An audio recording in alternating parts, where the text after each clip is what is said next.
producing a significant proportion of the wheat consumed in Nigeria. Now we produce less than 100,000 tons and we consume 5 million tons of wheat per annum. It's estimated that Nigeria spends about $2 billion per annum importing wheat, for which we have the God-given climate, the soil types, everything is conducive to that.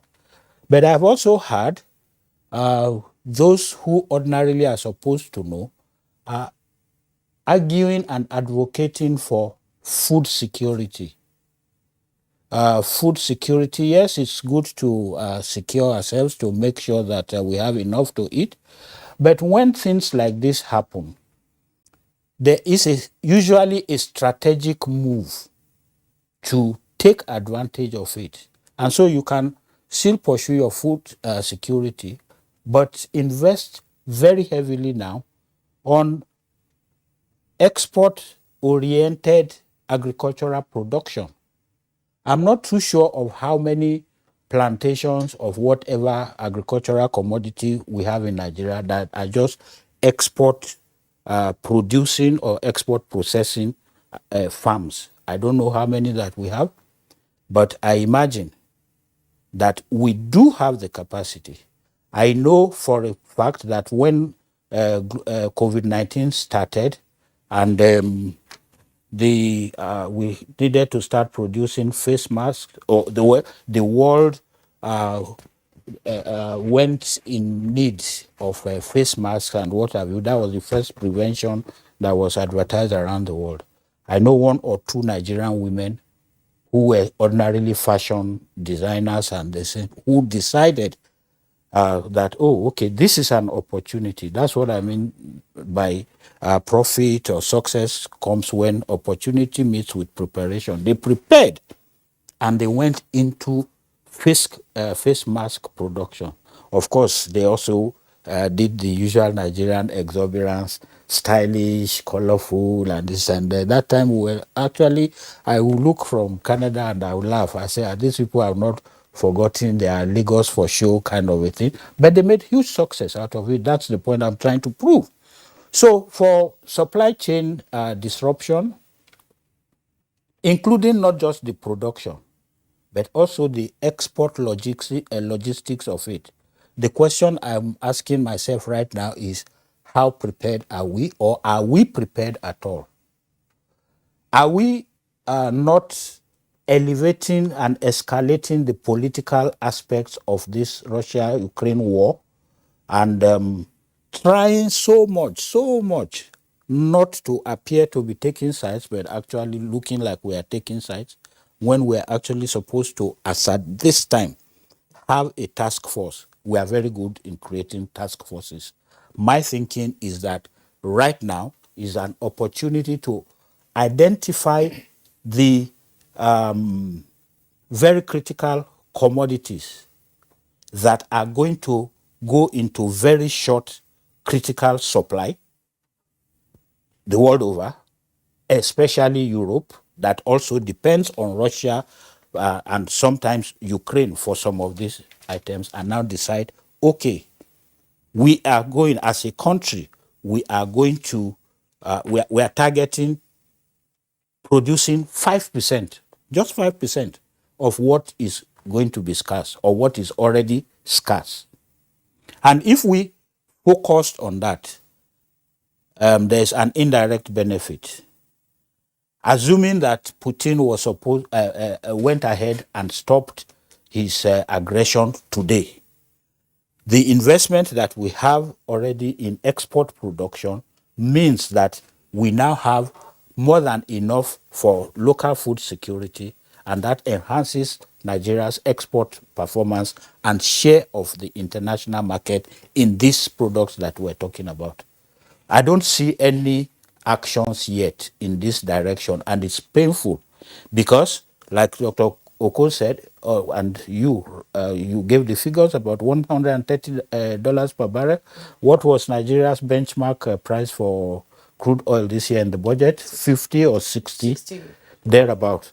So which means that we now have double income, technically, but with banditry, with even people who are not high profile. You see women and children breaking supply pipes to fetch petrol. So those are the things that are actually affecting the production. So we might have high prices, but we are not meeting our own production profile. So the ability and the capacity of the country to earn what it should be harvesting right now from this crisis, it's not happening. So. Okay, Mr. Olufemi Bayode, thank you so much for your opening comment. Mr. Ni Akisiju, this is a reality check. You know, where should be our focus as a nation coming on the tails of the IMF warning? I think the most important thing now is self-sustenance, because there are clear threats, to our survival, either in terms of food security or in terms of energy security. So while we look at exports in the immediate, I think the important thing is to start seeing how we can manage, local and domestic sustenance.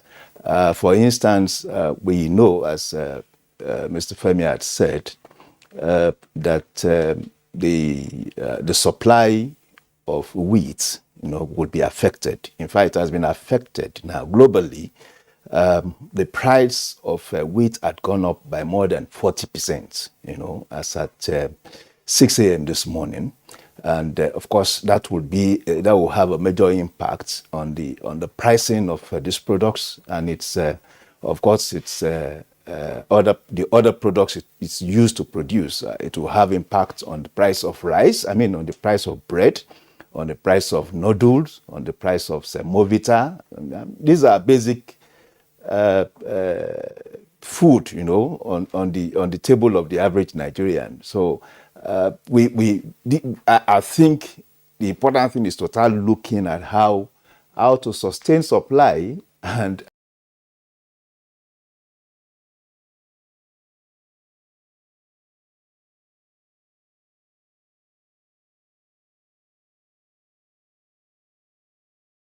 bread is a major staple.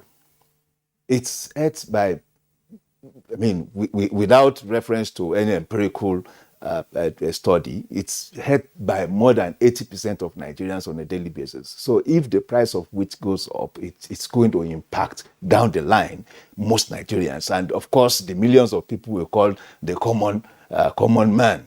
So I think we should start looking at that. If it's 40%. If it had gone up by more than 40%, the price had gone up by more than 40% as at this morning, and of course the war continues for another 3-4 weeks, I am not too sure how we are going to manage it. And unfortunately, we left the intervention for long. If we had a national consumption demand, baseline at between 5 and 6 million. And we are now producing about 63,000, tons of wheat per annum. That's about 1% or under 1% of our national demands and consumption. It means that we are thoroughly dependent, on import, as it were. And of course, this will also have impact for our foreign reserve and all that. Then, of course, we were always depending on Russia and Ukraine to supplement our local supply, local production of corn. But fortunately, I think we've been able to get that right, at least from the figures I am seeing. In 2021, our local production of corn went up to as high as 11.6 million tons. That was good because, of course, the CBN intervention, Anchor Borers program, and all that. I think because, again, of the need to sustain and protect local consumption, local food security, I believe that the export of this product, because when you have a high increase in wheat price, there's a likely tendency for a movement away from wheat, naturally, to corn. And if you are going to manage the price template or the price threshold at that level, there's a need to have more quantity within the the domestic market. And this is why I want to commend the FEC, the Federal Executive Council, for approving what I call the local farm gate licensee. Now, the policy is that no foreigner, no foreign buyer goes straight to the farm gate to purchase locally produced grains. Of course, this is where the likes of Mr. Femi would feel the boom. What I call the exclusiveness now of Nigerian traders. So it's only Nigerian licensed traders that can go to the farm gate, to buy these grain commodities. Now, this is also a way of formalizing transactions at that level. I think it's impressive. And it will also control the way grains are taken out, perhaps even at very scandalously cheap rates from the farmers, out of the country. So, it is time now to start organizing first for more local production. Secondly, control the exporting processes and procedure, and most importantly, look at opportunities after we would have secured, local domestic production. Look at opportunities for exporting. All right, New York Institute, thank you very much also for your opening salvo. Let's bring in now Idris Shuaibu from our Lagos Network Center. Shuaibu, Idris, you have listened to the other guests, and just to also get your opening comments, the point has been made that the war in Ukraine should be, for us as a country in Nigeria, also a call to arms.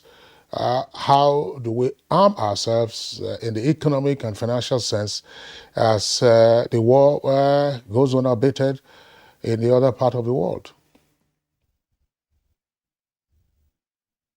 Thank you very much, Kingsley. I think panelists have done justice to the topic thus far.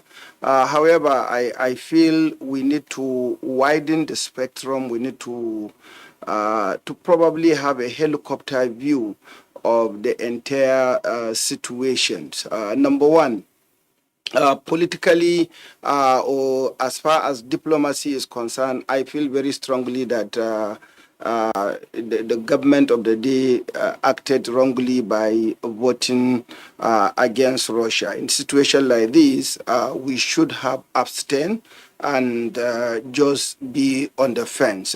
Number two, as far as the impact is concerned of this war, the impact is better imagined.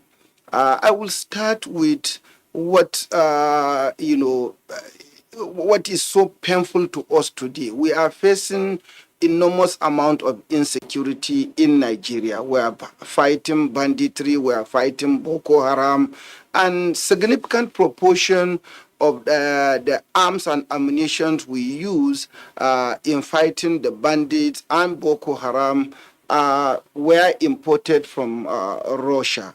Where do we get the spare parts? How do we sustain and maintain these arms and ammunition, with particular reference to the fact that our men and women that are in the forefront, if we don't get as much as they should in terms of arms and ammunition, their lives are, in danger.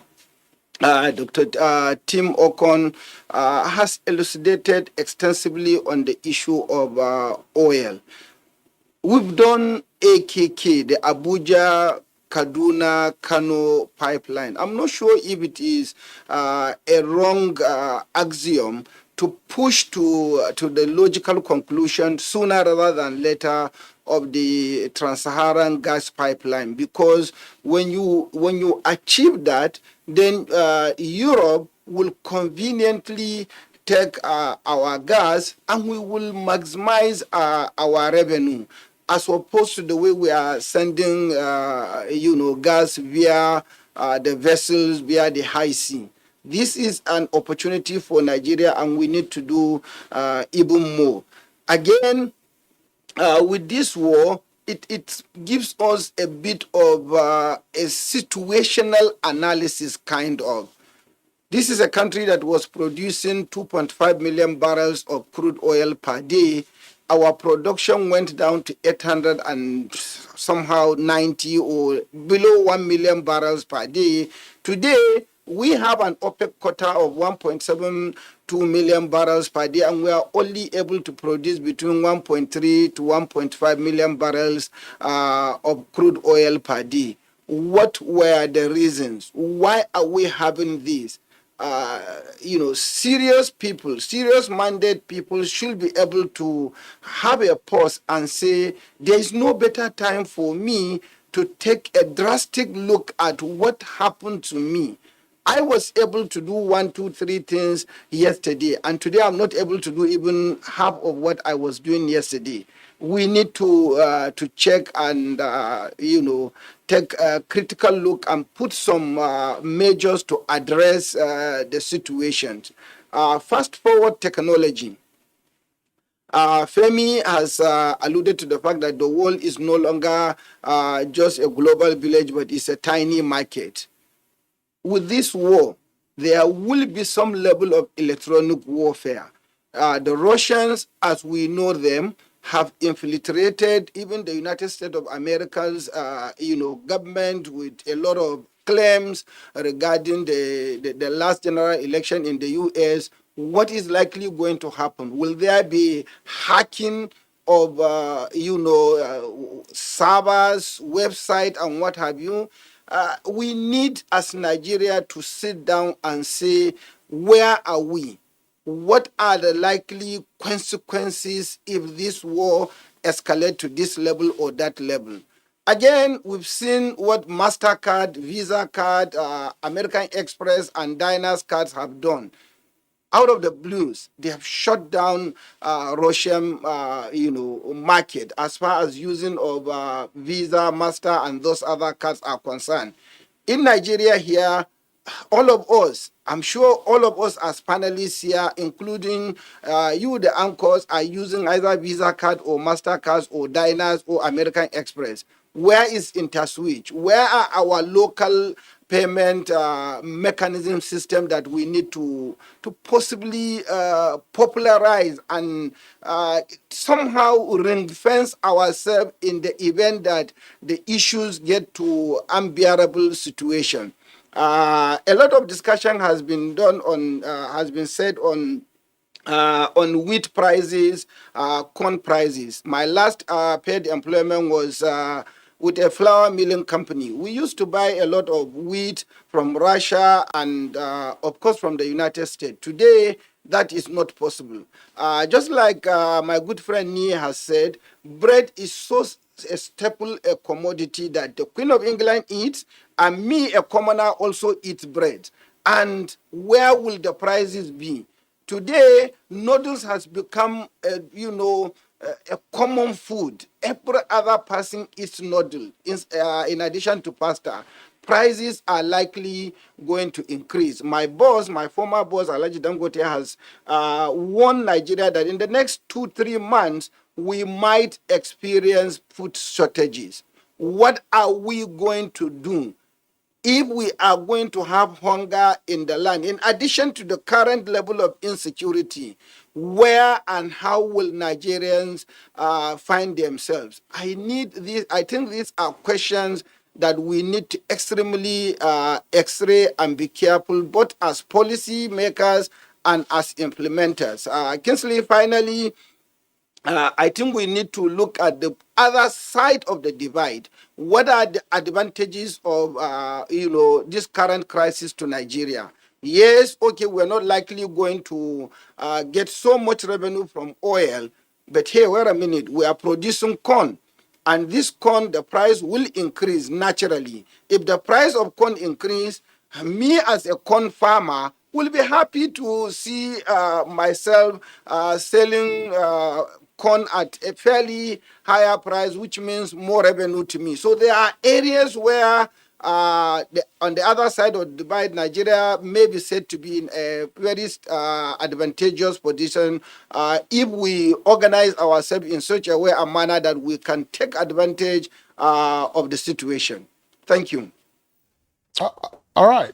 Thank you very much, Shuaibu Idris, for the points that you have raised. We hope that when the rainy season is still about a month or so away for us here in the north central part of the country. We hope that when the rainy season comes and corn is available, those who rely on corn as mouth organ, as it is usually called, will not have to pay through their nose to get that. But very valid issues that you have raised. Dr. Tim Okon, let's come back to what we are seeing already and the kind of explanations that some are difficult a bit to comprehend. Let's for the benefit of some of our viewers who might not know, Dr. Tim Okon served as Group General Manager in the NNPC. Tell us, I mean, we're hearing, for instance, Jet A1 fuel is 600 naira a liter, diesel is some 750 naira per liter. MAN, that's to say Manufacturers Association of Nigeria, already complaining. And in a sense, our aviation industry is also threatened because they are not sure, one, of the integrity of the supply sources, and they are also concerned about the prices. Are these just immediate impacts of the war in Ukraine? That's to say, we're having already supply chain disruptions, and if so, what can be done? Okay, I think the immediate impact is just the impact of pricing. Let me take aviation fuel because that's very critical. The processes by which you get aviation fuel has to be very thorough, and I think it is very thorough. So aviation fuel is imported into this country through specialized group of people. This is not your general petrol dealer and things like that. Aviation fuel is not purchased at the petrol station. So that chain, that supply chain has to be protected, and it is protected. Aviation fuel is treated as such. Obviously, if you don't do that, then the safety of planes in the air will be disastrous for the country. So I can speak to that to remove any concerns that there are very special protocols with regards to what gets on a plane as aviation fuel. The issue is price. Obviously, prices of those will now go up because oil prices have gone up. And given that the crude oil price has gone up, the products that emanate from processing the crude in refineries will go up. In the medium term, and I don't know when the Dangote refinery will be fixed or when NNPC's Port Harcourt rehabilitation will be complete. I think that when those are the availability of the product, not the price now, because the price has to reflect the cost of the crude. Nobody, those private entities, no one is going to buy crude and wish to sell at a price below the crude price. So obviously the availability will improve, and again for things like aviation fuel. Diesel has been deregulated, and the focus really on some of these products are on the technical spec of the fuel. I think we are now on what is called Euro 5 spec for diesel, so low sulfur and all of that.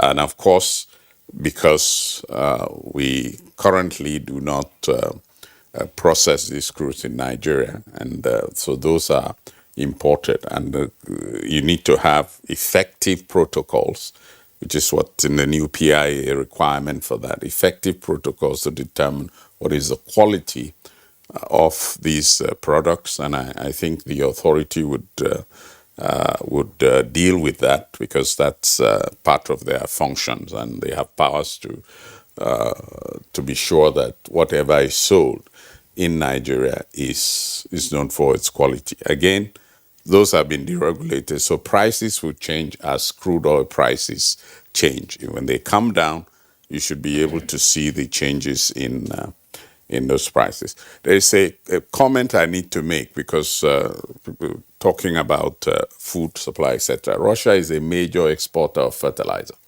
So I think that I just want to reinforce the importance of that commodity. Of And last course, week they suspended export of fertilizer. well, yeah, because it goes through the Black Sea ports, right? And that's where Crimea is, and you don't want to be mucking around with warships and and things Fertilizer. like that in the Black Sea. So, but it's important to look at our gas based industries in Nigeria, and this is the essence of the gas that you were talking about. You have the Dangote fertilizer, you have Indorama. I think there are others that are being contemplated, brass fertilizers. All those are gas monetization schemes that are important to agriculture, which has been mentioned here. So if imports have been, and then of course your domestic production needs to rise so as to improve those agricultural performance that we're all talking about, actually. So it's that implication needs to be well understood, that the road to securing your agricultural future is really through these fertilizers, and we have enough gas to get this going in terms of the domestic market. I think Dangote, Indorama, and a few of I think there's Brass, and there's some other people. Nagarjuna wanted to build.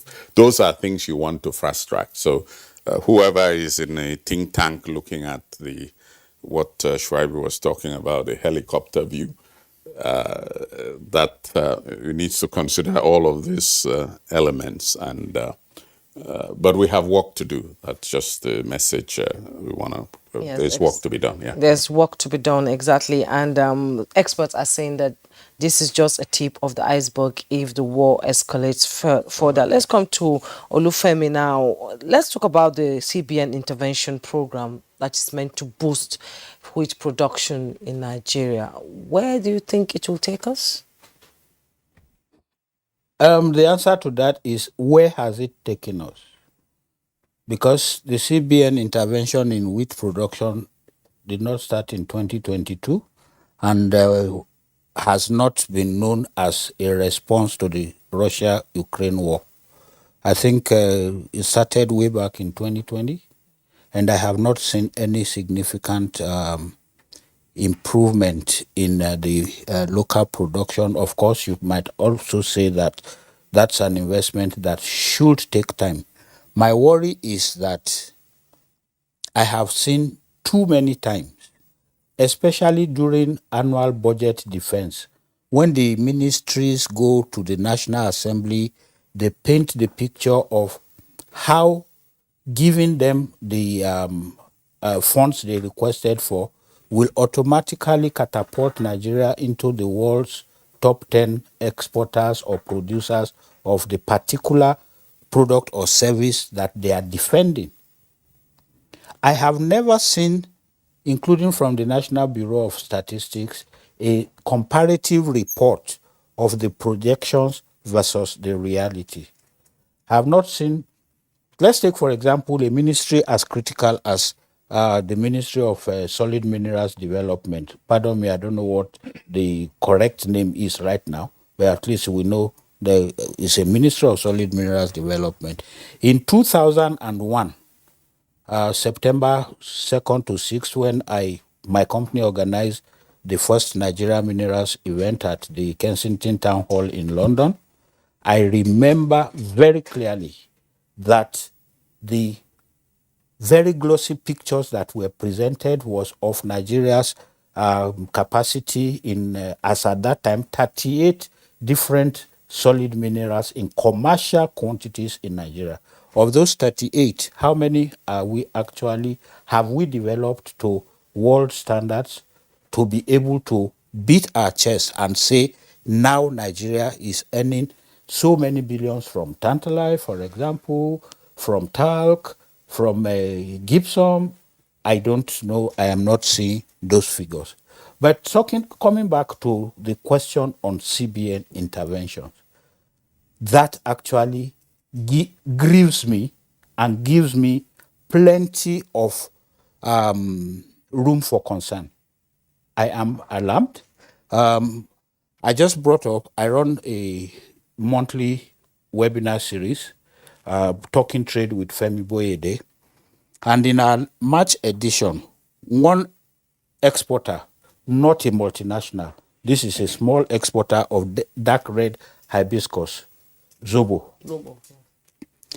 went to Ghana to explore the comparative logistics costs. And for what he will pay an equivalent of about $3,000 in Nigeria, all costs inclusive, was $750 In Ghana. in Ghana. So the young man is presently considering relocating his operational export base to Ghana. Of course, Nigeria remains the supply base. But that's even just the beginning. He, in his presentation at the March edition of our program, he has produced course. I can send that to you guys for your internal analysis, wherein even with the CBN Greek gift to Nigerian exporters of 65 naira to every export dollar that is sold in the I and E window, factoring everything together, a Nigerian exporter of red hibiscus is going to come back with a negative minus 3.96% on his investment. Why? Because for you to intervene in critical and sensitive economic sectors, it's not a textbook thing. Economic policies and strategies, I'm sure Ni will agree with me on that, should actually be localized. And localization means that they should be consultation based. I'm not too sure that if the central bank had a summary like this from the practitioners, I'm not too sure that they will be proud of the intervention and their projections of what it will be. They have done an economic. But Kingsley, I was asking you a question online, offline. Let me just quickly bring that up. When we have potential price increases, like Nii said, 40% on the price of wheat, let's assume everything was equal and we had export-oriented strategy right now to take advantage of what is going on. We already have in place a draconian measure that insists or that now says that Nigerian exporters cannot go beyond 2.5% of a price that is determined somewhere. Do you think that with that policy in place, any Nigerian exporter of any agricultural commodity that I mentioned here that we need to actually strategize and bring up, do you think that unless that policy was rescinded, do you think that they can actually take advantage of the prices that are going to be coming up? Food for thought. Indeed, food for thought, Mr. Olufemi Bayode. We'll take a break now. When we return, our conversation will continue. Don't go away.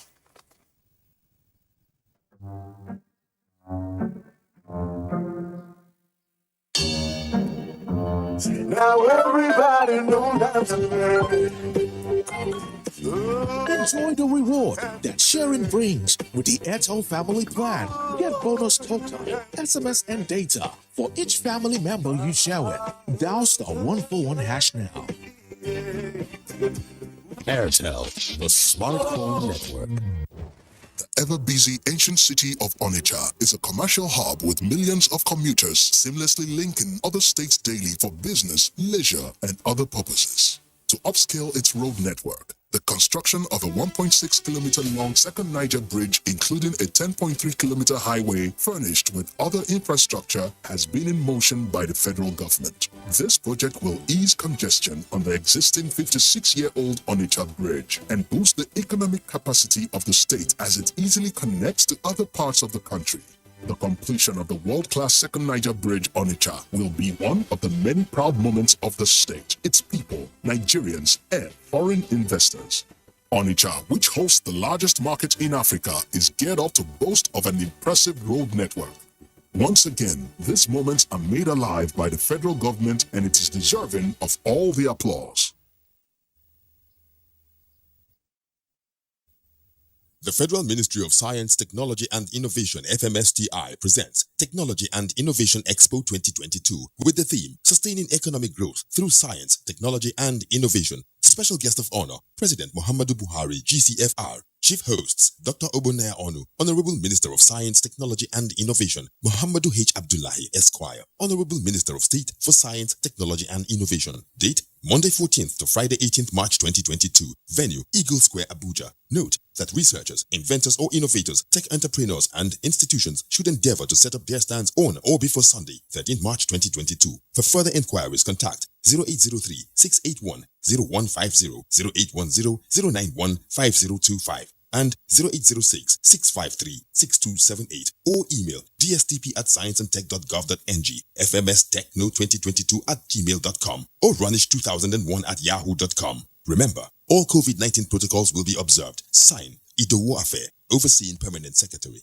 Every harmattan, he falls sick so frequently and misses school often. I keep him away from junk food. She also feeds me apple. She said an apple a day keeps...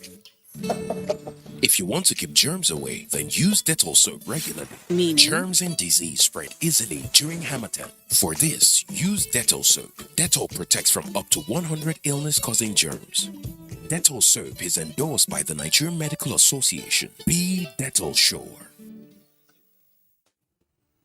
As the 2023 elections draw near, remember, evil prospers when good men and women only wish for peace, but never take a step to make peaceful elections happen. Are you a father? Are you a mother? What are you saying to your children as elections approach? Have you warned them not to let themselves be used to cause violence? Have you explained to them what the consequences of electoral violence might be? Do your part to make peaceful elections happen. Talk to your children.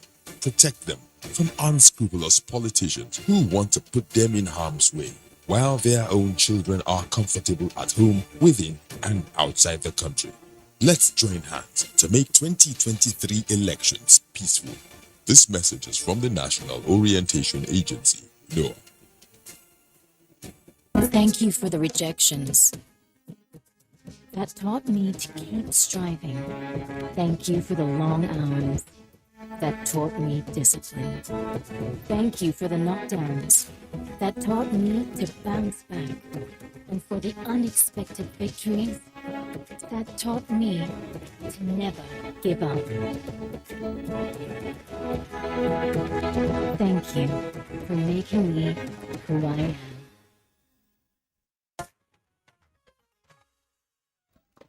All right, you're watching Good Morning Nigeria. We're live on the network service of the Nigerian Television Authority. We still have all our 4 guests, Shuaibu Idris in Lagos, and 3 other guests here with us in the Abuja studios. Nia Akinsiju, let's return to the economic impact of the war in Russia. President Muhammadu Buhari had earlier forwarded the supplementary budget to the National Assembly with regard to the subsidy regime. Earlier, the proposition was to end subsidy sometime in June. That's 3 months away. But then there was a recalibration to say that, okay, some things needed to be done, and therefore we have a supplementary budget. Oil prices are soaring. And you also have some assumptions in our budget for this year. Are we likely to have some issues with macroeconomic indices that we should begin to worry about right now? Yeah, we should, unfortunately. When we talk about worries, my major problem with that is that we also have institutional worries, considering the realities as they emerge. The truth of the matter now is that we are going into a period of huge inflationary risk, across board, either in terms of core inflationary basket or food basket. Already we've established for food basket, and we're saying food basket is constitutes about 55%, 52 to 53% of our inflationary baskets. Now our core inflation, it's about 32% of our total index. And of course, when you have issues with energy, that would push the the threshold of increase in core inflation.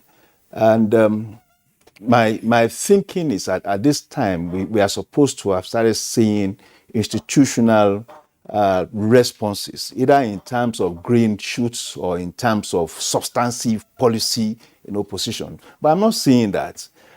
For instance, we've been following the transaction between Seplat PLC, Exxon Mobil, and the NNPC. For me, that was supposed to be a welcome intervention when Seplat, a local, fully subscribed domestic company, energy company, was able to buy out ExxonMobil onshore fields, onshore assets. And then you now saw NNPC, because it's a joint partner, claiming the right of preemptive acquisition of those assets. And I think that is not appropriate. At this point in time, we are going into an emergency. We have seen incapacitation on the side of our own institutions. And of course, we are suffering from this trilemma of action, or trilemma of policies. Globally, international oil companies are divesting, from investing in energies, in carbon-based energy. And then we are also seeing our own obvious reduction in capacity to fill the gap. Then we are also seeing, of course, a gap in our white products, so much that there is a good reason for flight tickets to increase, even by more than 100% as we speak now. So do we have institutions talking to us on what are being done, to manage this crisis as they evolve? Because they are evolving. It's not just we are not just at the end of the threshold already. We are supposed to. Fortunately, we have the opportunity of empowering local domestic companies to engage in local crude oil production, because over time we're able to sell out marginal fields to local production operators. And now I think to a large extent we have a community of operators, local operators, that can take on whatever may be the gap in that space. And you expect the NNPC or now the Nigerian Upstream Regulatory Commission to have a blueprint on how to engage Nigerian operators, to properly log into these opportunities and the gaps that are coming up. So generally, what is obvious is that we're going to have increase in prices, either in terms of energy or in terms of food and all that. And if we are looking at the benchmark as it is, to imagine increase in prices, going forward, I think there's a need for serious talking, institutional engagement, government talking to Nigerians, creating that ambience of understanding what is coming at us. Because I see a storm. I am not usually this alarmist before, but we are talking about two critical countries, that are well grounded, either in terms of agriculture or in terms of energy or in terms of technology. So however you look at it, there is a need now for institutional engagement. And it should not just be about doing something and keeping it away from Nigeria. It should be out there in the space, talking about what is being practically done to ameliorate whatever the situation is going to be. Indeed, Ni, it's a scary situation we find ourselves, and the whole world is just standing by watching to see what is going to happen next. Shaibu Idris, there's an indication of a significant microeconomic outcome, with this escalating war. And looking at heightened fiscal deficit, growing debt levels, spike in debt service payments, and of course, supply growth, among others. How this situation, can you paint a picture that is a better one so that we can have a better understanding of how things will roll out? You may. I wish I can do that. Unfortunately, I'm incapacitated to paint any decent picture in the reality of the statistics that we can see. However, even as bad as the situation may be, I think there are one or two things that we should be glad about. The increase in gas price will obviously means the Nigerian Liquefied Natural Gas Limited will most probably declare higher dividends come year end, and therefore what Nigerian government will get as its own share of the dividend could increase, and if that increase, then it will naturally possibly reduce the fiscal deficit. The crude oil price, yes, okay, it spiked to at $139 per barrel. As at Friday, it went down to $110 per barrel. It's about 40 to 60% over and above our benchmark price. No matter how little that the income the government is getting from the crude oil, there will be a bit of upping the ante arising from this increase in crude oil price. If these monies are well managed, they could possibly help to cushion the debt service situation and possibly reduce the fiscal deficit that has been exposed by the government in the current Appropriation Act. However, remember, we have this cancer that we have not been able to get a cure of. What is that cancer? This petroleum price subsidy.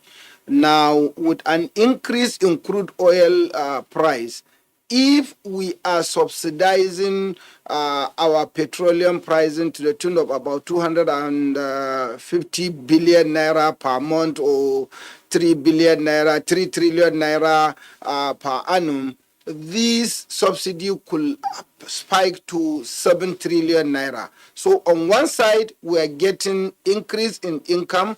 On another side, we are getting an increase in spending because we have not addressed this fundamental lacuna within our system.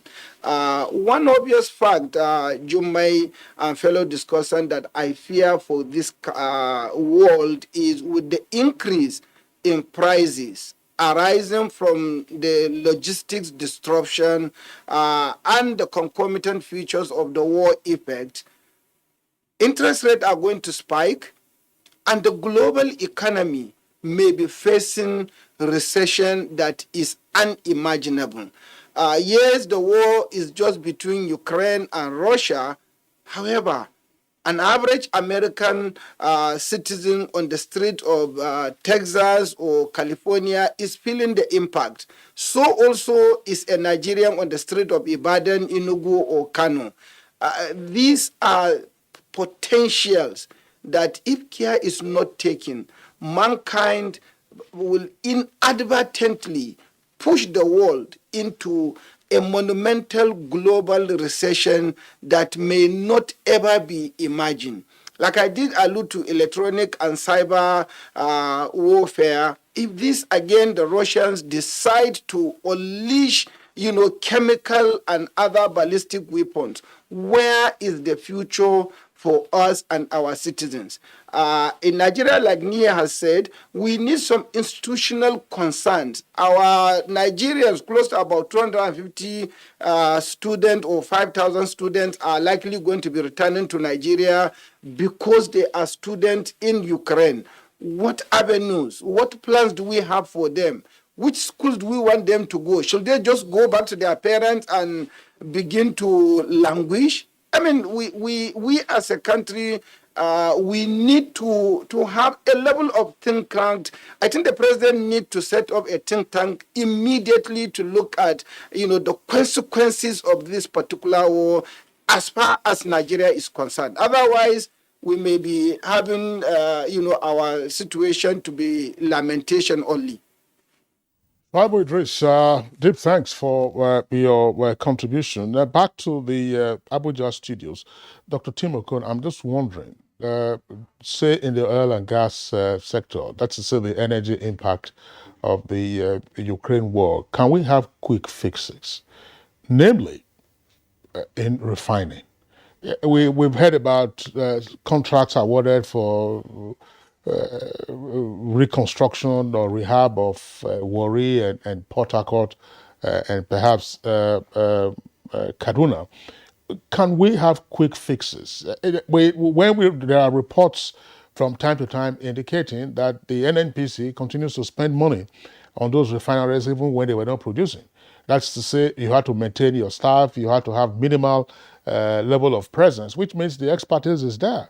And I recall about 10 years or so ago, the Kaduna refinery was working. Engineer Ayodele, he was then the MD. He was working, and we had on Good Morning Nigeria some weeks ago an engineer who teaches the Kaduna Polytechnic telling us that they conferred an award of the engineers at the Kaduna Refinery. So if Kaduna Refinery could be working 10 or so years ago, why should we suffer this obvious implication of the spike in crude oil prices as a result of our import dependence? Quick fixes, any? No, I think what is important is to get the proper macroeconomic incentives in place. Yeah, refineries can work, but would they be profitably run? Okay, and I must say that there are some of the units that just running the distillation tower does not constitute what a refinery does. So if you don't have all the value adding units, then you have just as well cooking something in artisanal refinery in the Niger Delta. So there are specialized units that need to work. So if the refinery doesn't have an FCC, it's not likely to be profitable in terms of producing the one product that Nigerians consume the most, which is the PMS. So cooking oil in a distillation tower and then you separate them, etc., will not end up being a very profitable venture, and there's value erosion. So the fixes are actually macroeconomic, which is essentially that we shouldn't be buying crude at $100 and be selling products for 50. Then you would not have enough money to maintain those refineries, add value to them, etc. So that is a choice the Nigerian people need to make. Okay, and there is no shortage. The PIA is very clear, and I don't need to. I'm not the Minister of Petroleum, so it's very clear what the document says. And I think the Nigerian people, as a consensus, okay, with the labor unions or whatever it is, to say that we need to sunset this and go for value addition to our lives. There are things you want to place as important. Fuel consumption is not the most critical. There are many other things a nation must do. So that is in the realm of those who have to make the policies. But if prices go up and they continue as a result of this crisis, then choices would have to be made. Because it simply would be impossible to bring in these products as they are now and doing, and then you would not have sufficient money to pay the civil servants. The civil service states would not be able to function. That is the crisis that we may be stroking if we're not careful. So economically, you can take care of this through macroeconomic management, etc. It's and there's no great agenda elsewhere in the world that people don't want to invest in refineries in Nigeria. If the economic setting is right, they will be more than happy to invest. So all around us, petroleum product prices are a hell of a lot higher. And the price is always a good signal for the market. There are two other what I would call quick fixes. So quick fixes at the political level where I'm talking about a consensus on what needs to be done.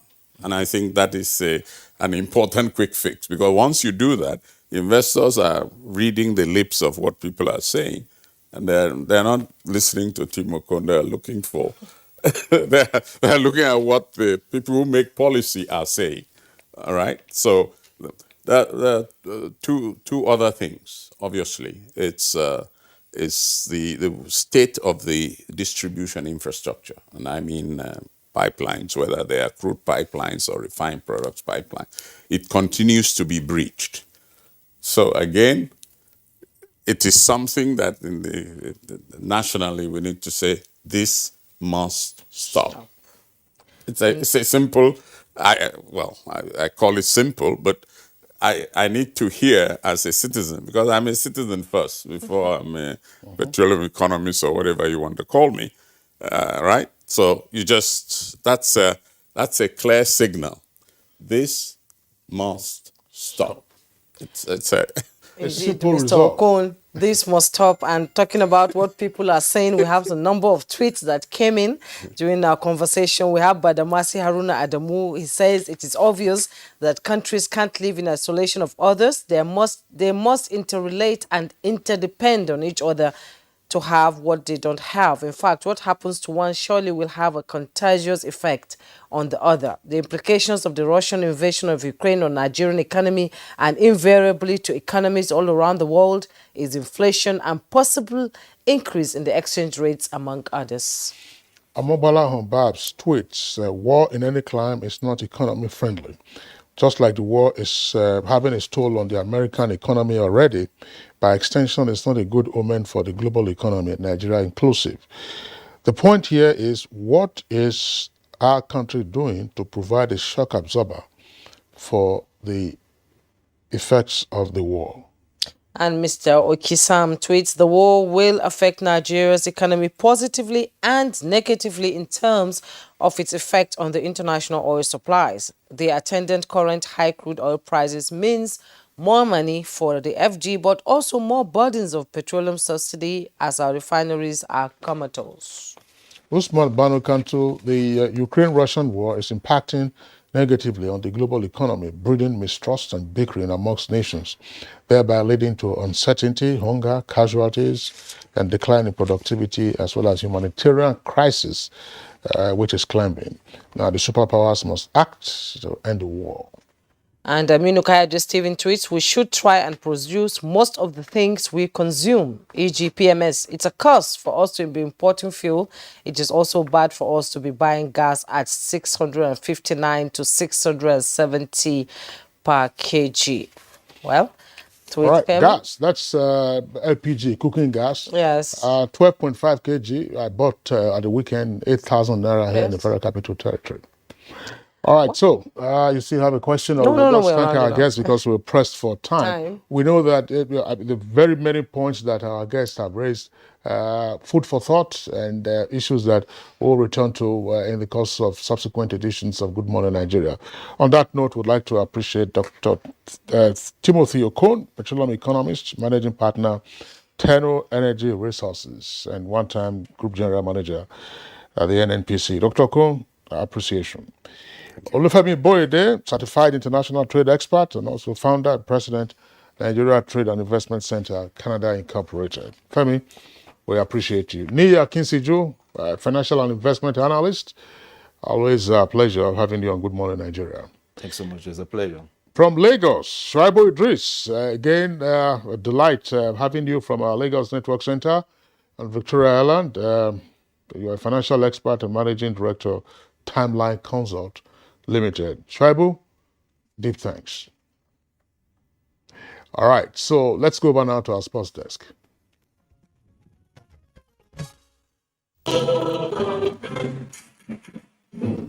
Masisato Shoala and her Barcelona teammates have emerged champions of the Spanish Women's League with 6 games left to play after thrashing Real Madrid 5-0 on Sunday.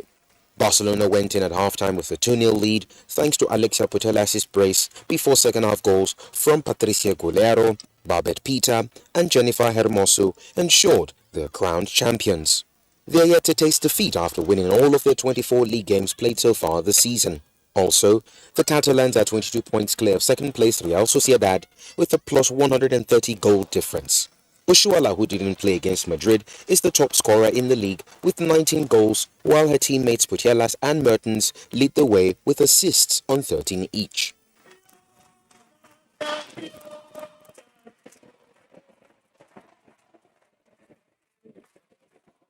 In tennis, former world number 1 Naomi Osaka was brought to tears by a heckler during a 6-loss 6-4 defeat by Veronika Kudermetova at Indian Wells.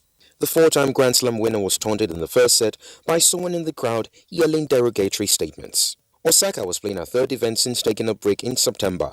Speaking on court after the match, an emotional Osaka said it reminded her of Venus and Serena Williams being heckled at the same tournament in 2001.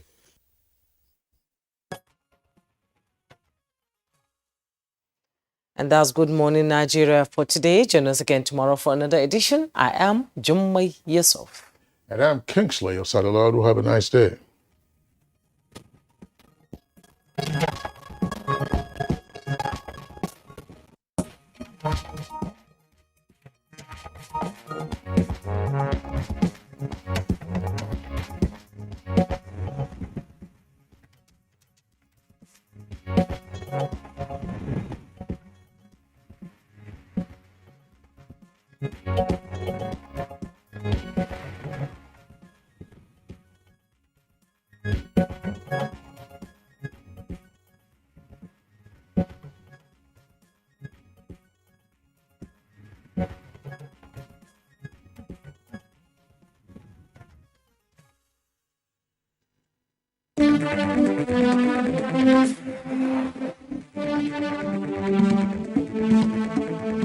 NTA Tuesday Live, analytical, in-depth, educative, and interactive on national issues, accommodating all sides of opinions. We as a people have understood that we have to fight corruption before it fights us back. Poverty has a financial index, so it should be fought also with a financial weapon. Give it to the social investments program. It has been a very courageous battle. Tuesday Live, every Tuesday at 10:30 p.m. Join us.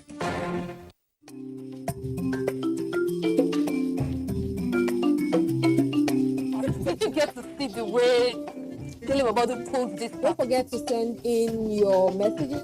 There's a difference between picking, child, and issue. It's actually cool. The idea that is can do more with less people. If we have a better way of addressing these issues, taking care of. Congratulations, you were able to sign Timo Werner from RB Leipzig. You take water before your workout. People have used that phone, you TikTok to do that. A lot of people don't even have resources.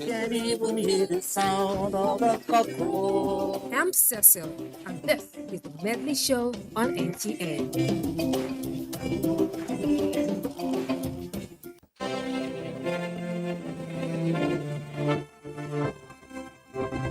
We want to talk about rights, there are obligations. I'm not saying that this government is a saint, it's very far from it. But there are things that we can do to make it better, and that's the challenge I'm throwing to you. You don't want to build this nation? I don't know where else you want to go. If I had a choice, I'll come back. When I stand outside and I hear what you have to say about this country that I know that I can die for as one, then I'm really sad because you're young. You have education. You have tools. You have a huge future ahead of you. And you're condemning yourself before you started on that journey. So please don't do that. Please don't.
NTA, you can't beat the rich.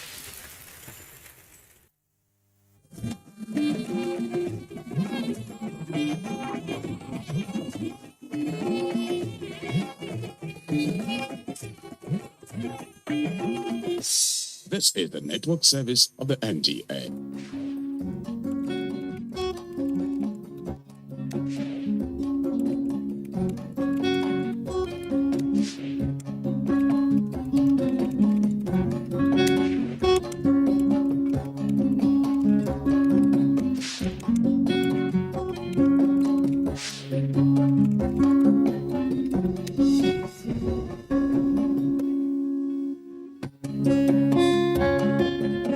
Now, the wise ones have said that man proposes, but God disposes. To some people, it's just a saying, but it's the truth.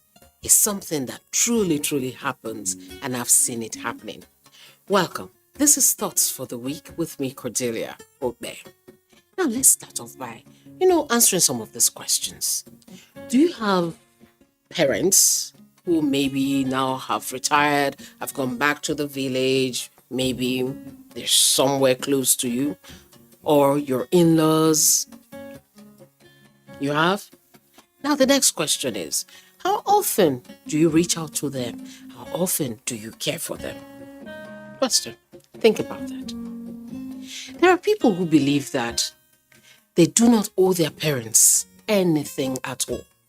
That after all, did I beg you to call me from heaven? I was staying on my own JJ when you gave birth to me. Sending them to school, doing this and that is something you ought to have done for them because you fathered them or mothered them, so they have come to believe, so they have come to say. But our elders, are they very happy with this? Not so. Let me share a story with you that our elders shared with us. The story of the woodpecker. The woodpecker is a bird that digs very well into wood and all that. It digs very well. At a point, the old mother had wanted to see him. Oh, I'll see her later, I'll see her later, I'll see her later. She kept saying that, procrastinating. And then the woodpecker had this very beautiful plan that whenever the old mother dies, he was going to dig a very beautiful grave for the mother using his very powerful beak. And alas, the mother died. And the woodpecker, on that very day of the burial, had a big ball on his beak. And so, the woodpecker could not do what he had dreamt of doing, digging a big grave for the mother. Our elders say, if your relation is dancing well in an arena, but you do not have money to dole on him, your hearty cheers would do. Put simply, you may not have much to give to your parents right now, but your encouragement, talking to them, talking with them, visiting them when you can, would go a long way. It would be like you are cheering them on for all the work they've done. We've come to see that in this region, and maybe other parts of the world, I don't know about them, I'll speak about this region. You'll find that when somebody dies, an old man, woman dies, you find everybody rallying around the children trying to raise money to do what? To go and modify their home house, or to try and build a house before they can bury their loved ones. That can be very painful, especially when they were alive, you didn't do anything at all for them. Now let me share some of these quotes with you. To care for those who once cared for you is one of the highest honors. Parents, they didn't leave you when you were young, so don't leave them when they are old.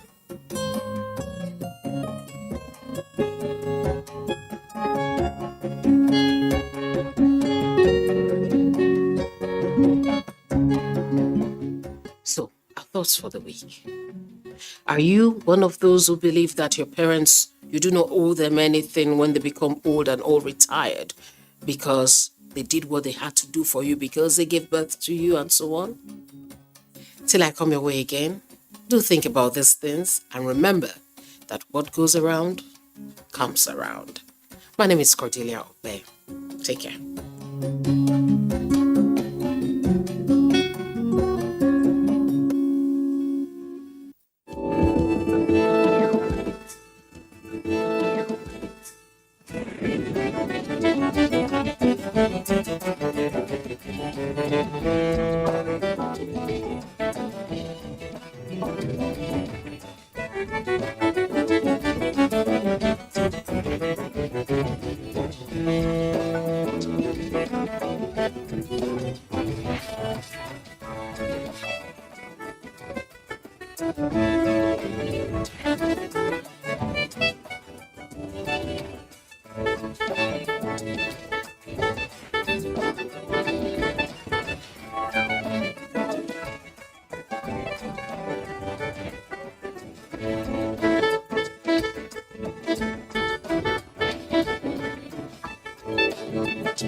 The landscape of beauty pageantry in Nigeria is tainted with an unfortunate and heartbreaking reality. For the many women competing to wear different crowns, their talents and hard work in competition are often undermined by nepotism, stemming from tribe, ethnic group, their state of origin, religion, and influential affiliations. Even more disturbing than paid crowns and rigged pageants are reports of exploitation of these vulnerable young women, taken advantage of by predators, bartered by devious pageant organizers, in exchange for sponsorship and other financial gain. On this very issue, our program has made it a point to highlight and celebrate the efforts of game changers, working hard to create a safe, fair, and empowering environment for these women. This season alone, we've covered the efforts of Devon Mom's Mocha Beauty Pageant, which seeks to redefine the restrictive beauty norms of Nigerian pageantry. Ruth Uja's Face of Rushina Foundation, which seeks to empower, mentor, and protect women venturing into pageantry. And today, we highlight the commendable efforts of a platform, ensuring that young women from across the country can compete in a safe and nurturing environment without fear of being exploited in any way. Stay with us to find out how Face of Arts Nigeria is restoring the prestige to pageantry, only on Today's Style.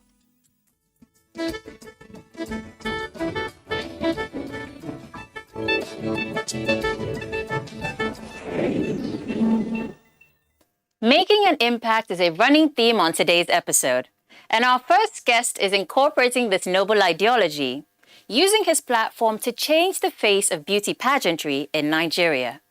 He's challenging the dangerous norms of this industry, replacing them instead with a focus on safety, ethics, and empowerment. Lawrence Ukbe is the charismatic director of Black Giant Signature, a multimedia outlet behind the annual Face of Arts Nigeria Beauty Pageant and the African Giant Awards. For the last 4 years, the pageant and award show have been held in tandem, an always memorable evening of glitz, glamour, and entertainment. It's no wonder that the young mogul already has such a solid grasp on creating iconic moments. He's been doing this ever since his university days as a theatre and performing arts student.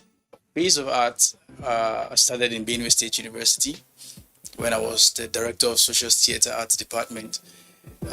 What we had then was Mr. and Miss Theatre. So when I became director of socials, I was like, what new thing can I bring into the system that will make impact? And then I thought of something that would bring the faculty of arts together. I want to see them under one umbrella, talk, do some paper presentations, do some performances and all that, and then we crown a queen to be tagged, entitled Face of Art for the Faculty of Arts. That was how it started. And the first edition was great. Second edition, I graduated and did it over to a friend. He continued third, fourth. there in Benue State University, and then he graduated. So when they were preparing to do the 5th edition, there was this clash between the Department of Theatre Arts and other departments on who should organize the next, because it was the main organizer is no longer there. And because I had plans to do the national pageant, I never wanted it to be corrupted from the grassroots level. So I said, stop Face of Arts campus. Let it just stop there. So that was how we kicked up with Face of Arts Nigeria Beauty Pageant that started 2017. I have this perception that impact is higher than income. If you can impact well, you won't struggle in trying to make income. If you can impact well, it's just that we're not patient. We're not being patient enough. After graduating, it was more like, what next for me? And then that was where I got to know that there's an assignment. It's maybe tough, but there is an assignment. And I told myself I would rather fail here than to try another path. Because when God gives a vision, He gives provision. He set up people in different stages that will help you pick you from one step to another. 2017 was a struggle to start. Getting sponsors was quite difficult. Everything that comes in went into the event. Everything, ticket sales, as it's coming, I'll be like, wow, money don't come, go and pay for venue. It comes, another one comes. It was so challenging to start, I must tell you. Since the pageant's national conception in 2017, Okpe has faced different challenges with each edition. He's had partners and sponsors back out of obligations, venues cancel at the last minute. But of the many hurdles standing in his way, sorting out logistics would not be the most daunting. He has been approached with numerous propositions of sponsorship that often come attached with sinister conditions. He described one such encounter where he received an offer that would finance the entire event. I was so excited, only for him to crown it off with, all you need to do for me is make available the girls. Some guys will just walk into the camp and tell you, man, which of the babes for me now. So they feel it's just the pageant they know, where nobody cares what happens as long as money comes in. See, if this is what pageantry is, then somebody needs to change something. So I'll come in with a different concept. I insisted pageantry should be done the right way, right? Should be done with the right conscience. You bring these girls to camp and then you begin to lend them out for them to sell tickets. It becomes prostitution. It becomes something else. It becomes trafficking. So that was what I fought against. The first day of getting to camp, I say, ladies, any of this crew that ask you out or try to do anything with you in this camp, they don't have a single power to make you win. I told them on camp, and some of them even left. They realized it wasn't exactly what they've been experiencing. So they left. That's the major problem with pageant. Secondly, where crowns are sold. Based on the fact that we're looking out for something different, we want to make impact. I prefer to crown somebody who I can work with for 1 year than to crown somebody who has paid for a crown and then after 1 week we can't work together. It is not the catwalk on stage that gets me the queen I can work with for 1 year. It is what I see in character, in intelligence, in creativity, in capacity. That's what makes our pageantry different from others. For Lawrence Okpe, making a difference has been a specific priority all his life. He continues to fight against the prevailing pageant for business model and has earned a reputation for sticking to his principles and listening to his conscience, something he values far more than any sponsorships or endorsements. From his precocious beginnings as a campus director of social events to this very moment, he has always sought out a way to do things differently, to change the status quo, and to leave things and people better than he found them. Our camping process is not just for rehearsals. We try to bring in people who would talk to them. We brought in a barrister who spoke to them on your rights and privileges and ethics. Generally, we brought Ezekiel Bole, who came to talk to them about who they are and who they can become with who they are. Susan Emmanuels, who is into photography, trying to tell them how she makes money with what she does. We brought in people who work on their mindset to build them for tomorrow, to empower them. Even at the end of everything, I asked if the experience was worth it. Some of them said even if they don't win, what they've heard in this place have really worked on their way of thinking, their mindset. And I believe when they go out there, they begin to work. They begin to do better. And the queens, nobody goes through the FAP crown and remain the same, except you came in with, you decide not to change. Because, like I said earlier on, nobody impacts and remains the same. Apart from that, they are role models already. Each year, Okbe and his queens use their platform to reach out to underserved communities, including the poor, the disabled, the internally displaced, among others. Through volunteer work, donations of relief materials, and awareness campaigns, he is harnessing the youth and their talents, as well as using creative arts to promote culture.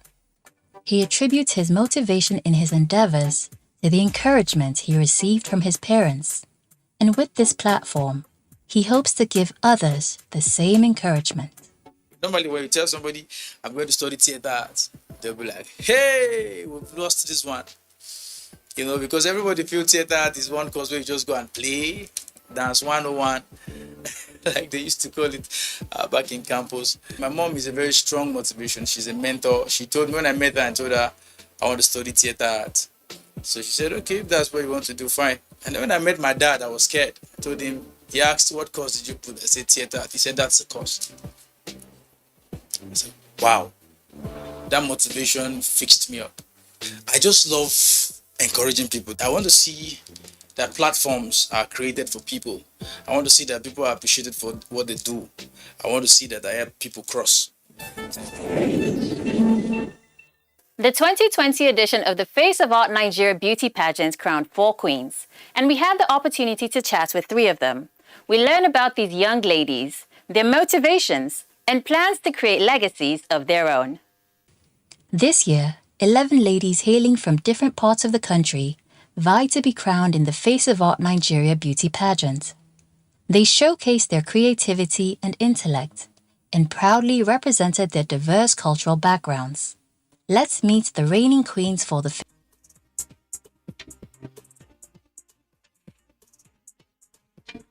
I discovered that I had to build capacity, I had to build my intellectual abilities to be able to compete with so many talented women out there who come into pageantry year in, year out. So I think putting myself together, not just in the physical aspect, in the mental aspect also, is something I was scared. I was scared because I made a lot of vibrant young women. So I thought to myself, I said, well, yeah, these people might have been here before you. They might have taken one or two things away, but trust yourself. I don't easily give up. I would have given up because a few days to camp, I became sick, seriously ill, that I was like, no, this can't happen. I can't give up. So I always tell myself one thing whenever I have challenges. I just say, nothing good comes easy. If I have challenges, that means there is something there waiting for me. So I should push on. I should continue until the end. When I got this crown, I just said to myself, well, God knows best. Because my life entirely revolves around charity. I'm an orphan. And I am not from a rich home in quote. So, but I try to touch life in little ways that I can. So having this crown, I just felt like, okay, God has given me the mandate to keep going on my track. So it's something I am passionate about, and I will work with the management to ensure that we touch every life we come across in every little way we can. It might not be huge, it might not be big, but we will be consistent. We'll make impact.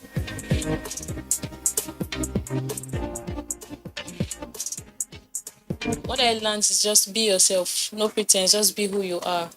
I remember the first day at camp, I was a bit afraid lots of beautiful ladies. What makes you think you would win? So that thought alone made me feel a little bit scared.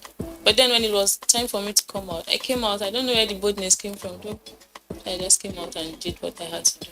I actually used just Christmas ribbons. That was what I used. So I felt I wanted to do something to remind people that Christmas is just around the corner. And I represented Lagos. So I just did the gele, the one they put on the chest, the beads, and then the buba tying and all. The gele was was something else too. And then the dinner gown, I chose something that would be easy for me, that I wouldn't have to stress myself. It was a straight gown, though it had some busy stuff at the back, and then just armless. It was simple. I was hoping to reflect myself as the bold lady that I am. Just be myself, like I'm bold. Like when it comes to, should I say, facing people, it's a very big responsibility. So what I'll do is keep pushing. I would always be persistent when it comes to the stuff I need to do. All my life, I've always wanted to help people. I like it when I'm able to reach out to people, like let them benefit from me. So that's what I intend using this platform for.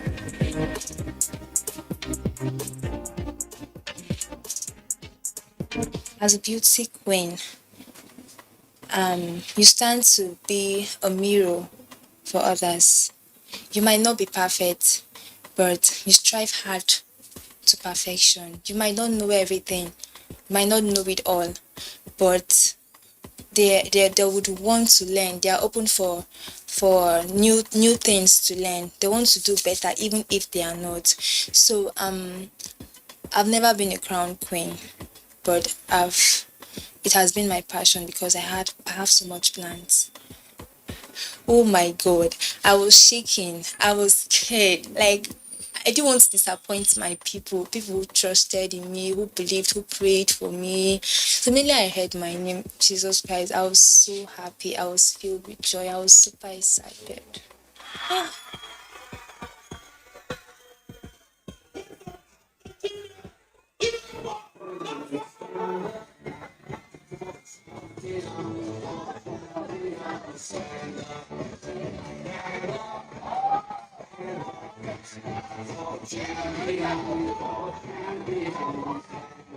Whosoever come in contact with me, I would like to make them understand that once you put your mind in something, no matter how hard or how delayed, keep pushing hard, keep fighting, you'll definitely get there.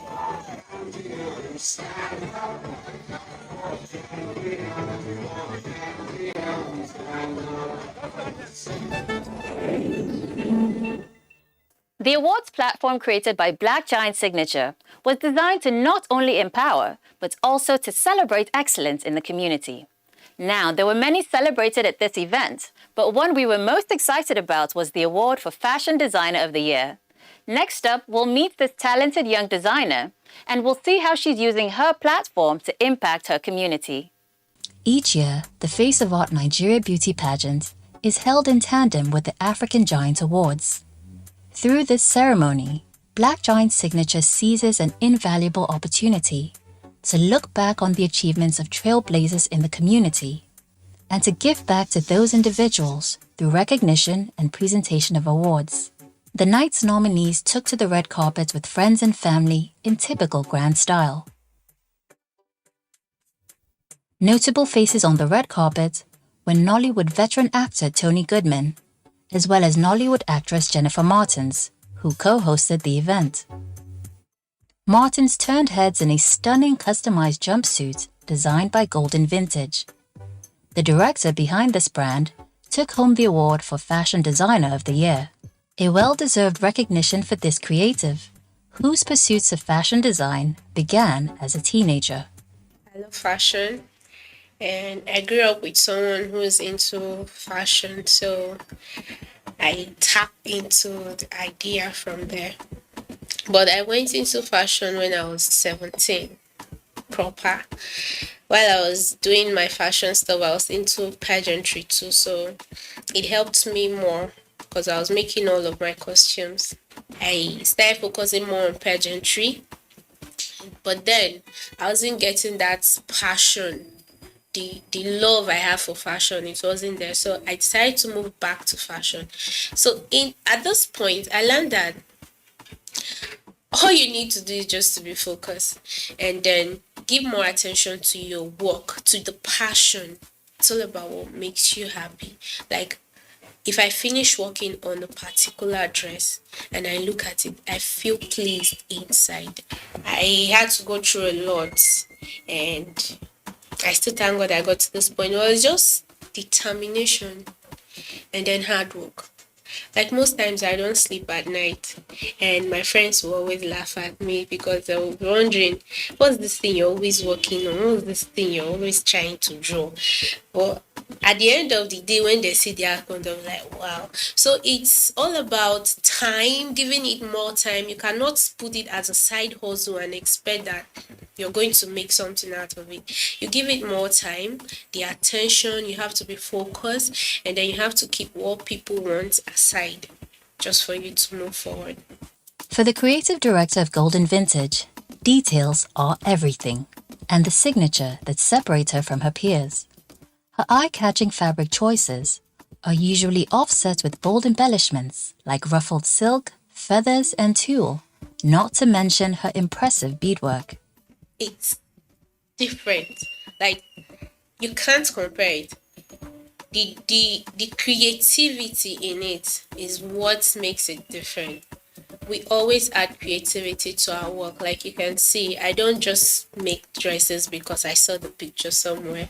I try to put in my own designs and see what it will turn out to be like. So it's all about the creativity. She is someone that likes to look outstanding. She likes looking unique and different. If you check her very well, you see that her outfit that day was different. You can't compare it with any other outfit. And she wanted to look simple but beautiful.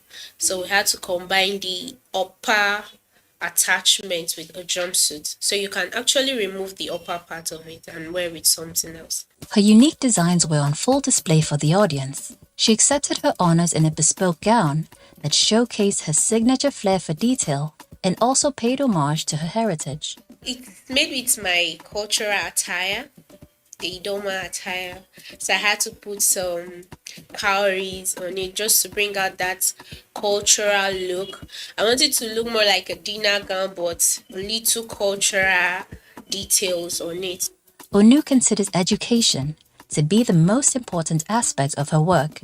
She created a free training and scholarship program for aspiring fashion designers to help them bypass the financial restraints that often deter them from pursuing their passion. I decided to run a free training for them because I've met a lot of young people that wants to do this thing and they don't have money to register. If you check very well, going into fashion design is quite expensive. So I run at least 4 weeks training, free training for people who are really interested. And after which I give a scholarship to the best students. It's not all about being perfect immediately, but if you keep learning, you definitely get to that point. I'm someone that learn a lot. I don't take people for granted. I still learn from my workers, my students. I learn from them. When I see them doing some things, I pick interest. I try to look at it and see how I can create something out of it. So I keep learning. I keep evolving myself in training that will keep making me to grow better.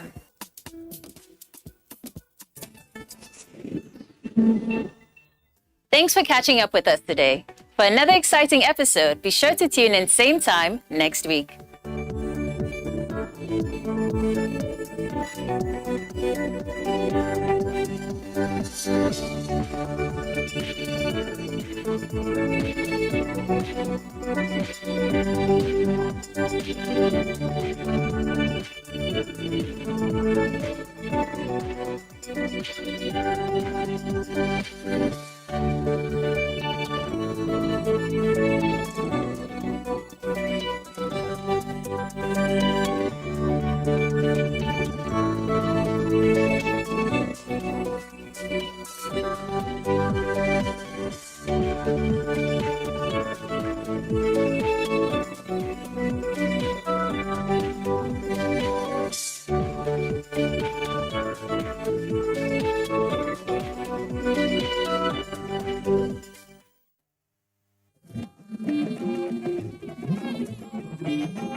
This is the network service of the NTA.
The road is a constant in our lives.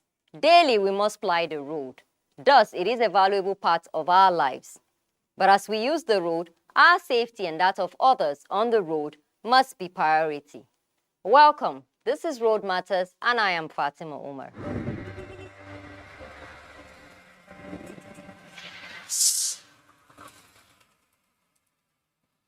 Now, on the issue of articulated vehicles, crashing and pouring its contents on the road, leading to explosion and sometimes loss of lives, in many cases serious injuries on road users, has become constant on Nigerian roads.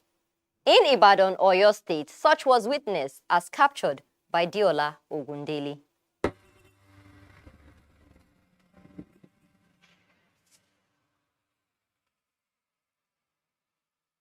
Safety is everyone's responsibility and it must be given the utmost attention it deserves.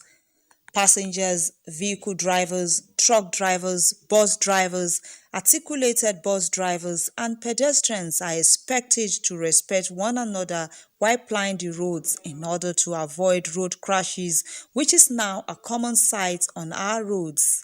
The rate at which tanker explosions are being recorded on our roads calls for urgent attention. In the month of November 2021 alone, about 3 major tanker explosions have been recorded on the Lagos-Ibadan Expressway, with about 12 deaths recorded while 8 people sustained different degrees of injuries. In Oyo State, 8 tanker explosions of various degrees have occurred in the month of November alone, with the recent one happening along Total Garden Agodi Gate by NTA Canteen Gate on Thursday 18th of November 2021, where 2 vehicles were burned. However, no life was lost in the incident. Road safety in particular, they've been on this campaign on awareness and training and retraining of all the drivers. But you know our people. Some will take drugs, maybe drinks, get drunk and drive. Those drivers need to be well certified, qualified to drive trucks. It's not all of them that are actually good on trucks. Some of them might just be to board. But maybe one of the guys tired, give them to drive. Because one, the road is bad. And when the road is bad, it's not enough to cause accidents. It can actually cause accidents when you are careless, you as a driver. So I want to probably advise vehicle owners, truck owners, they should consider people they are employing, giving their truck to drive. Now, as in synergy, we work together. If you see one have very close to your office, we're all there together. The road safety, the state fire service, in fact, we are like Sammy Swayze, come to the safety fire service, the civil defense, everybody, every stakeholder we work together. Because we need one another to actually carry out certain assignment in a very timely and safe manner. The roadworthiness of some of these articulated vehicles carrying inflammable content needs to be given serious attention in order to curb the ugly trend of recurrent accidents and explosion on our roads. Having roadworthiness certificates, especially for, trucks, tankers. An incident like this just happened in Ogun State 2 or 3 days ago. and now this. So something definitely has to be done, and we have to have the cooperation of both the drivers and the owners of such vehicles, because we can't keep having this kind of damage. A survivor and owner of a vehicle burnt in one of the Inferno narrates his ordeal. Truck driver is space to get into line because he was trying to get into the road. So I gave him a space. As he took the head of the car out, I saw the fire at the back of the truck. Then the next thing I could do was to park, and because I was on Uber, I do Uber for a living. I was on ride, so I had to just park, and the next thing I saw was that the driver jumped off the truck, and the truck was reversing on its own, so I had to run for my life. One of the solutions proffered is for government to step up the revamp of the rail sector in the country to serve as an alternative to road haulage of fuel.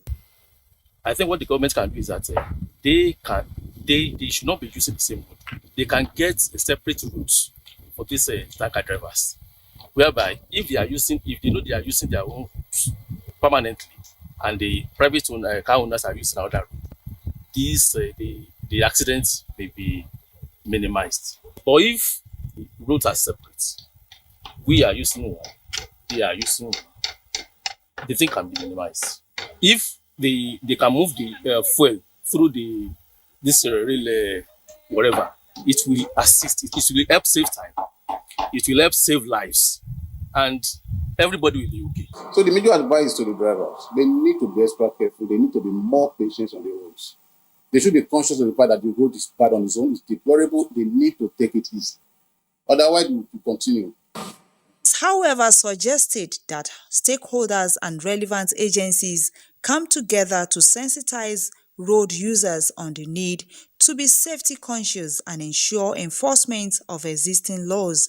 This could reduce the incidence of tanker explosions and bring it to the barest minimum, if not totally eradicated.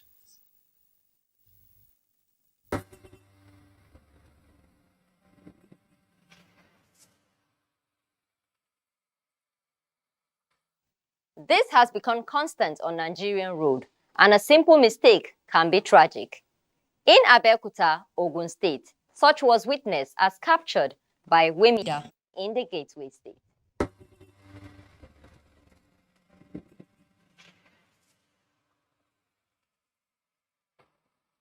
I'm live at Lafenwa Market, here in Abeokuta, the Ogun State capital, the scene of the fire incident that happened on the 28th of November at early hours of the morning. My name is Wemida Temini-Jesu, and you're welcome to Road Matters. Ogun State Governor Dapo Abiodun was at the scene of the fire incident to address the market men and women. He also commiserated the family of those who died in the incident. The governor assured the people of his readiness to render the needed assistance to the victims. However, beyond that, we will be offering palliatives to all those that have lost goods in their shops. So I've directed the Commissioner for Special Duties to put a team around him, a committee around him, specifically for this. So in the next 2 to 3 days, we can have an account of all goods that have suffered losses, and we can give them some form of repay. Again, we pray the Almighty God grant the repose of the soul of the dead. Sadly, it was reported that 2 lives were lost. Let's talk to some people on what really happened. I saw 2 bodies, lifeless 2 bodies on ground, were trapped inside their shops. So, yes, we can confirm that 2 lifeless bodies.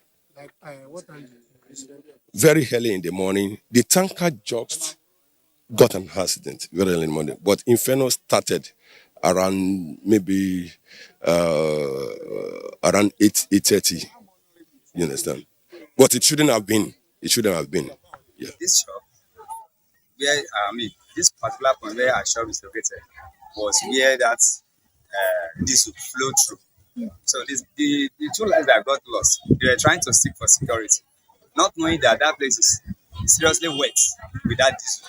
So at the time it caught fire from where it landed, it came back to the source to get them once. Nobody to rescue them. And that's how the life lost. On the way to going touch, then I can't hear boom. Then the fire starts. When they come, the fire was born. And as I was born, it was too late to come back. Because of fire, I can't get to the fire. So before I got there, everything got wrong. I was doing Thanksgiving at church yesterday.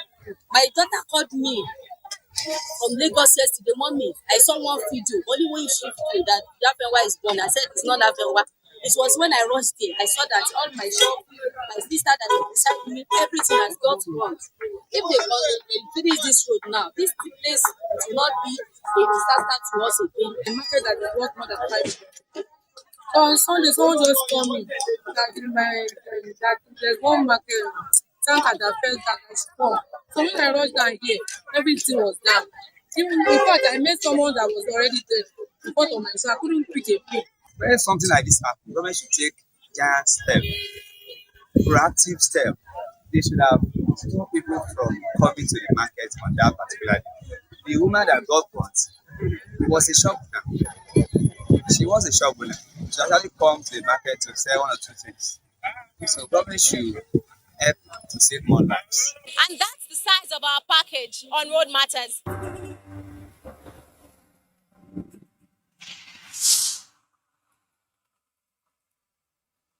This can be controlled if the owner of the vehicles do the necessary safety checks on their vehicles, and officials assigned do thorough checks as well before it is cleared to ply the road. In the light of the nation, Anambra State, former Uche captures some common mistakes that lead to accidents in Awka.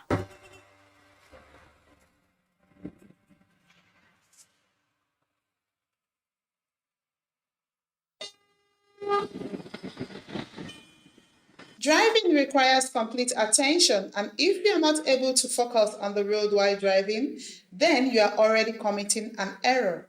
No matter how excellent or how carefully you drive, it only takes a tiny mistake to get into an accident. You can even experience an accident without making any error. Some of the most common driving mistakes when it comes to automobile crashes are